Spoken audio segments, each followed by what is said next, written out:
Hi everyone, welcome to Simran's chemistry class. तो आज हम स्टडी करेंगे किरचॉफ इक्वेशन को। तो किरचॉफ इक्वेशन थर्मोडायनेमिक्स का एक बहुत इंपॉर्टेंट टॉपिक है जहां से एग्जाम्स में क्वेश्चंस जनरली पूछे जाते हैं। तो इस वीडियो में हम क्या क्या बातें कवर करेंगे। सबसे पहली बात, किरचॉफ इक्वेशन किन के बीच में एक्सप्रेशन है, मींस ये किस क्वांटिटी को किसके साथ रिलेट करती है, सबसे पहली बात। दूसरी बात, इसका differential form of Kirchhoff equation. तीसरी बात, हम इसका इंटीग्रेटेड फॉर्म देखेंगे। तो ये सारी बातें हमें कवर करनी है इस आज की वीडियो में। तो हम स्टार्ट करते हैं किरचॉफ इक्वेशन से। What is Kirchhoff equation? Kirchhoff equation जो होती है वो हमें बताती है effect of temperature on enthalpy change. Effect of temperature on enthalpy change. देखो, एंथैल्पी चेंज का मतलब होता है डेल्टा एच। मींस किस तरह से टेम्परेचर की वजह से डेल्टा एच चेंज होता है। देखो, जो एंथैल्पी चेंज होता है this is a function of temperature. अगर T1 टेम्परेचर पे एंथैल्पी चेंज डेल्टा H1 है तो T2 टेम्परेचर पे डेल्टा H2 क्या होगा, इसको हम किरचॉफ इक्वेशन की हेल्प से फाइंड आउट कर सकते हैं। That means effect of temperature on enthalpy change is expressed by Kirchhoff equation. सबसे पहली बात। दूसरी बात, अब हम इसका डेरिवेशन करेंगे, यानी कि अब हम इसकी डिफरेंशियल फॉर्म निकालने की कोशिश करेंगे। तो उसके लिए हमने एक रिएक्शन कंसीडर की है R2P। मींस रिएक्टेंट्स जो है वो रिएक्शन से प्रोडक्ट्स दे रहे हैं। तो यहाँ पे जो एंथैल्पी चेंज होगा डेल्टा एच, वो किसके इक्वल होगा, enthalpy of products minus enthalpy of reactants. Right, next हमें क्या करना है, हमने इस पूरी इक्वेशन को इक्वेशन नंबर 1 नाम दे दिया। इस पूरी इक्वेशन को हमने डिफरेंशिएट करना है with respect to temperature at constant pressure. With respect to temperature and constant pressure जब हम इसको डिफरेंशिएट करेंगे तो हमें मिलेगा this is equals to curly HP. HP means enthalpy of products upon curly T at constant pressure minus enthalpy change of reactants with temperature at constant pressure. ये हो गया हमारे पास डिफरेंशिएशन के बाद।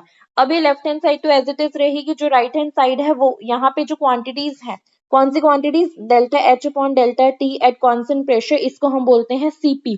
CP means heat capacity at constant pressure. Right, यहाँ पे ये क्या है, heat capacity at constant pressure. अब ये कहां से आई है, देखो हमें पता है DH is equals to NCP dt होता है। अगर हम एक मोल की बात करें तो DH is equals to CP dt होता है। तो सीपी किसके इक्वल होगा, CP means heat capacity constant pressure. Constant pressure का मतलब है curly H upon curly T at constant pressure, ये होगा सीपी। तो हम इस पहली क्वांटिटी को लिख सकते हैं सीपी।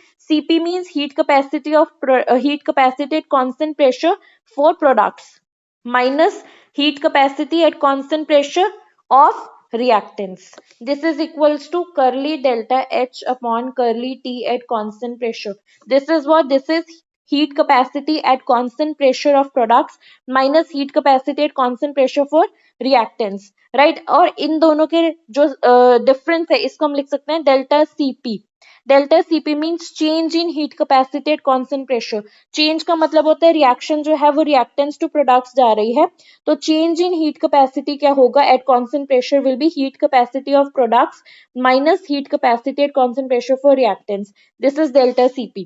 तो डेल्टा CP किसके इक्वल आया है हमारे पास, करली delta H upon curly T at constant pressure के इक्वल आया डेल्टा CP। और इसी को हम बोलते हैं differential form of Kirchhoff equation. इसको हम एक बार यहाँ पे लिख रहे हैं, curly delta H upon curly T at constant pressure is equals to delta CP. This is known as differential form of Kirchhoff equation. Kirchhoff equation का मतलब होता है वो इक्वेशन जो रिलेट करती है टेम्परेचर को एंथैल्पी चेंज के साथ, because enthalpy change is a function of temperature. और ये है उसकी हमारे पास डिफरेंशियल फॉर्म। डेल्टा CP मैंने बता दिया, delta CP means heat capacity at constant pressure for products minus heat capacity at constant pressure for reactants. इसे हम बोलते हैं delta CP means change in heat capacity at constant pressure. Right, next हम बात करते हैं इंटीग्रेटेड फॉर्म की। और इंटीग्रेटेड फॉर्म से पहले एक बात और है, अगर सपोज हमारे पास जो रिएक्शन है अगर वो कांस्टेंट वॉल्यूम पे हो रही हो, if reaction takes place at constant volume, तो हमारे पास डेल्टा H की जगह पे आ जाएगा delta U। U means change in internal energy. और डेल्टा CP की जगह पे आ जाएगा हमारे पास डेल्टा CV। तो हमारे पास इक्वेशन बनेगी curly delta U upon curly T at constant volume is equals to delta CV। इसे हम बोलते हैं, ये भी differential form of Kirchhoff equation है, बस ये तब है जब हमारे पास रिएक्शन कांस्टेंट वॉल्यूम पे हो रही है। Delta CV is what? Delta CV is change in heat capacity at constant volume which is CV of products minus CV of reactants. This is delta CV, हम यहाँ पे पुट कर सकते हैं, और ये भी है हमारे पास differential form of Kirchhoff equation, बस किस कंडीशन पे? कांस्टेंट वॉल्यूम पे। नेक्स्ट हम बात करते हैं इंटीग्रेटेड फॉर्म की।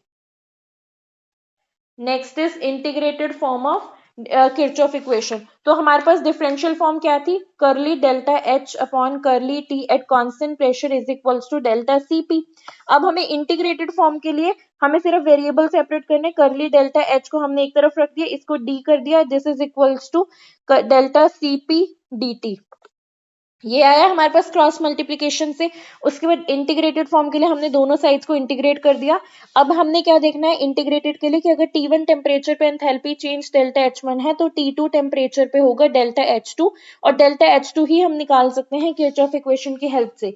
Means initial enthalpy change means temperature T1 पे डेल्टा H1 होगा और टेम्परेचर T2 पे एंथैल्पी चेंज होगा डेल्टा H2, राइट और इसकी जो इंटीग्रेशन होगी, डी से इंटीग्रेशन कैंसिल हो जाएगा, हमारे पास आएगा डेल्टा H, लिमिट्स पुट करेंगे delta H1 to delta H2 is equals to delta CP dt from T1 to T2। जो लेफ्ट हैंड साइड है वो हमारे पास आएगी delta H2 minus delta H1, this will be equal to integration T1 to T2 delta CP dt। और delta H2 हमें निकालना है, delta H2 will be equal to delta H1 plus T1 to T2 delta CP dt। अब ये हमारे पास है integrated form. इसमें दो केसेस और बन सकते हैं, हम इसको देखते हैं ध्यान से। Delta H2 minus delta H1 is equals to delta CP dt from T1 to T2। दो केसेस कैसे बन सकते हैं? दो केसेस बन सकते हैं कि डेल्टा CP जो है वो टेम्परेचर इंडिपेंडेंट है या फिर डेल्टा CP जो है वो टेम्परेचर डिपेंडेंट है। अगर हम पहला केस लेके चलते हैं कि डेल्टा CP टेम्परेचर इंडिपेंडेंट है तो delta H2 minus delta H1 will be equal to delta CP integration dt from T1 to T2, because अगर ये कांस्टेंट होगा, टेम्परेचर से इंडिपेंडेंट होगा तो हम इसे आउट ऑफ इंटीग्रेशन ला सकते हैं। तो यहाँ से हमारे पास आएगा T2 minus T1। So delta H2 minus delta H1 is equals to delta CP T2 minus T1। Next अगर CP जो है वो डेल्टा CP अगर टेम्परेचर डिपेंडेंट है, मींस अगर हम डेल्टा CP को A plus B T raise to the power something लिख सकते हैं, तो हम इसको इंटीग्रेशन से बाहर नहीं ला सकते। तो हमने क्या करना है, हमने इसको एज सच ही रखना है ताकि इंटीग्रेशन करने के बाद मींस इसकी वैल्यू डेल्टा CP की वैल्यू पुट करने के बाद हम इसको टेम्परेचर के रिस्पेक्ट में इंटीग्रेट कर सके तो हमें डेल्टा H2 की वैल्यू यहाँ से मिल सकेगी, राइट। तो बेसिकली हमने इस वीडियो में क्या क्या चीजें कवर की। सबसे पहली बात, किरचॉफ इक्वेशन क्या होती है। किरचॉफ इक्वेशन क्या होती है, ये रिलेट करती है टेम्परेचर और डेल्टा H को। मींस अगर T1 टेम्परेचर पे एंथैल्पी चेंज डेल्टा H1 है तो T2 टेम्परेचर पे डेल्टा H2 की वैल्यू क्या होगी, इसको हम किरचॉफ इक्वेशन की हेल्प से फाइंड आउट कर सकते हैं। नेक्स्ट हमने किया differential form of Kirchhoff equation. Differential form of Kirchhoff equation का मतलब है delta curly delta H upon curly T at constant pressure is equals to delta CP। Delta CP होता है CP of products minus CP of reactants. और इसी में अगर हमने कंडीशन लगाई कांस्टेंट वॉल्यूम की तो डेल्टा H की जगह आ जाएगा डेल्टा U और डेल्टा CP की जगह आ जाएगा, और यहाँ पे आ जाएगा कांस्टेंट वॉल्यूम और यहाँ आ जाएगा डेल्टा CV। तो ये हमारे पास है डिफरेंशियल फॉर्म। नेक्स्ट हमने देखी integrated form of Kirchhoff equation, और integrated form is delta H2 minus delta H1 is equals to delta CP dt from T1 to T2। अगर जो डेल्टा CP है वो टेम्परेचर इंडिपेंडेंट है तो हम इसे आउट ऑफ इंटीग्रेशन ला सकते हैं, और अगर ये टेम्परेचर डिपेंडेंट है तो इसी में रख के हमें इंटीग्रेट करना पड़ेगा। और लास्ट बात कि अगर ये जो रिएक्शन है, अगर रिएक्शन कांस्टेंट वॉल्यूम पे हो तो ये हमारे पास किरचॉफ इक्वेशन मॉडिफाई होके क्या आ जाती है, delta U2 minus delta U1 means change in internal energy is equals to T1 to T2 delta CV dt। Instead of CP यहाँ पे आ जाएगा delta CV। Delta CV means heat capacity change at constant volume means CV of products minus CV of reactants। So this is all about Kirchhoff equation. I hope कि आज की video clear होगी। If you guys like our video then please subscribe to our channel. Thank you so much.